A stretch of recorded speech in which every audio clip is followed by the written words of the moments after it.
That's it. I'm gonna die now. I'm gonna die. I don't know where to start. I was born in a really happy family. I have a brother, he's 9 years older than me. So my dad, my mom, everything seemed perfect. We had money, we had everything we wanted. I didn't saw that my mom with dad they're fighting, nothing. It was like the perfect image for me that I have this family. So my mom, she was more with my brother and I was more with my dad. We were like best friends. He taught me how to pray. He taught me how to go to singing lessons. My dad was really strict and my mom was also really strict. So I grew up under a lot of rules. Everything seemed so fine. I had a really close relationship with my dad. I was playing with him. I remember how dad bought me this little piano and he noticed that I loved to play it and that I loved to sing. So he was like, you need to go to sing. And when I was only 3 years old, I had my first performance that I did a solo song. I remember myself singing since I was a child, so I grew up with music and singing. My dad, he was so kind, he was so strict at the same time, but he had the purest heart I've ever seen. One time I was at the hospital, I was 4. There were other kids. He bought for everyone a little gift and he was playing with other kids. Everyone who knew him always told that he was just moving joy. He was my best friend actually. I remember this day as it was yesterday. The day when we went home and I opened the door and there he was without any life signs. He committed a suicide in our home.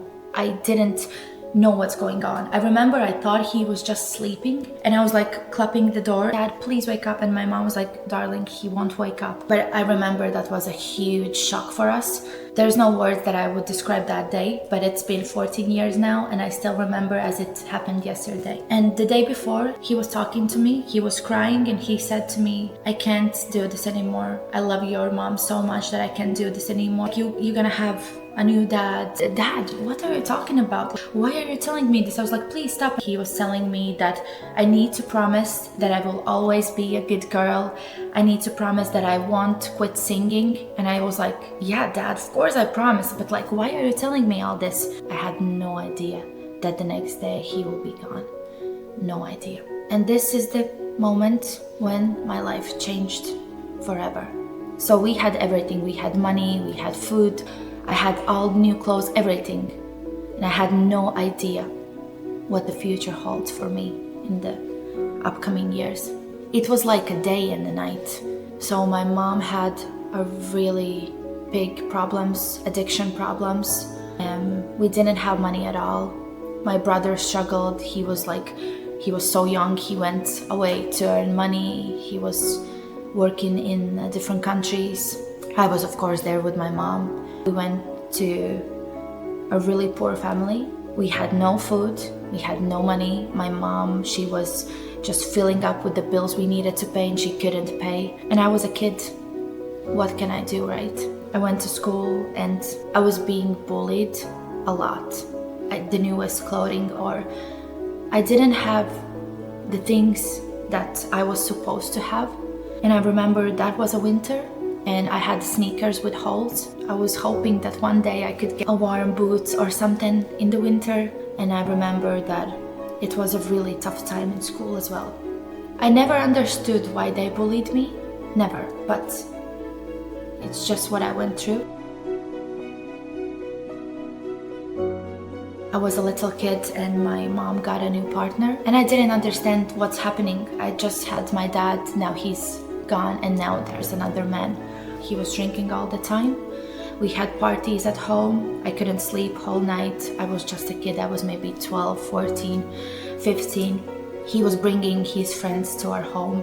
They were making loud parties. There were nights when my mom, she wasn't at home. I was alone. So as my dad taught me how to pray, I was praying all the time. And even when I was a kid and when all this happened, I was praying. My mom's new man, he also struggled with anger issues. He was beating my mom. And I remember he was really drunk and he started to beat my mom and I tried to escape. And as I was opening the door, he saw that I'm running away and he took me with my hair and pulled me to the door. And I remember the door had like a bump. It was really bad. Then 6 months after my dad died, I had my first panic attack. This is where the nightmare started. I was only 10 at that time. I didn't know what's happening. I remember I was barefooted and it was winter and I was running to my mom. For the first 5 years, it was like a nightmare every day. I couldn't do things that people can do. I was running out of school. I couldn't stay at school longer than 3 hours. No one understood what's happening with me. I did a lot of tests with the doctors and everything, and all they can say it's panic attacks of what I experienced. I couldn't go alone in a shop, and there was so much moments that I was thinking, that's it, I'm gonna die now. I'm gonna die. I was 13, I had my first job. That was tough. That was really tough. My first job that I did, it was just like a farming job. I collected cucumbers, I collected tomatoes, and after that I got a job as a waitress in a kebab factory. And there I worked for almost 3 years, even after school. My friend, she gave me like a bag with the tea and sugar just so I could drink a really sweet tea. And I remember one time when I asked for help, I was talking to my friend's mom and she told everything to my mom's man. And I remember when I went home, he was like, you told her, right? And of course he hurted me. Since that, I couldn't ask for help.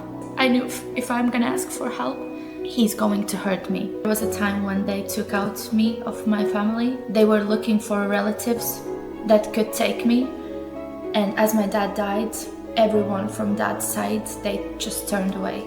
I know they are mad about my mom, but they turned away also from me. And I remember that my godmother, she said no when they asked me if I can live with her. And the only person that took me was my godfather with his wife. They took care of my school, everything, and then after 2 weeks I wanted desperately to go home, and then they let me to go back home. I remember I was a little girl, but I was still praying. I never lost hope for praying. Sometimes I gave out to God and I was like, God, why? How I'm struggling, you see how my life is now. And I remember I was sitting at my window, always look at the stars, and I was writing songs and singing in my room. I remember I even had like a fake microphone and I imagined that I'm singing in front of people and everything. I always prayed, God, please get out me of this. God, please help me. God, please let me live better life. Because praying, that was my only hope. I remember those nights when I couldn't sleep and I was only 15. And I remember when I woke up and the only thing that I could have a tea or something because we didn't have anything else. But when I started to work, I could buy food, I could buy some clothing that I needed. My mom kind of lost control over everything. It was like she didn't see the things that was happening. And when I went in the school, they were like pushing me to the stairs and everything. I promised that I will never be like that I'm gonna try to bring the light in people's lives, make them laugh, and to not ever do those things that I don't want to feel ever again. And then my grandmother went back from Norway. She was working there for a lot of years. She gave me her last money so I could sing, and she was so passionate about my singing. She believed in me. And then I was 17 years old. I took a place in Latvian X Factor when I got into final. This is where my life changed forever. I got my concerts. I could make money that I can live and live normally. 17, and just in one moment, everyone knows you in your country. I've never been a party girl. I couldn't maybe do things at my age that other girls could because I was always watched. But I loved to sing so much that I didn't care about that. So yeah, I started to make all these deals and singing and everything. I could finally pay bills. I could finally give money to mom. I could help her. I renovated my room. I could buy clothing for me and everything. I met one guy I got pregnant long as I thought finally my life is sorting out. I got pregnant and he didn't want to be there. And again, I felt like, why? I told him, okay, that's your choice, but I'm gonna keep the baby because my mom told me we're gonna get through it. I had my baby boy. He was born when I was 20, 4 years ago. After he was born, his dad decided to try to work things out with me. It didn't work out. We tried, but we decided to go our separate ways. He was maybe 1 year and 5 months. It was really hard to be a single mother.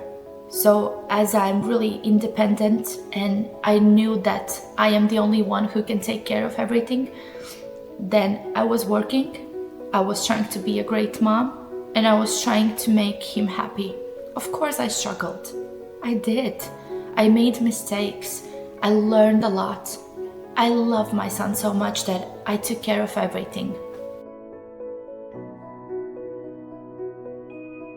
I don't read books at all.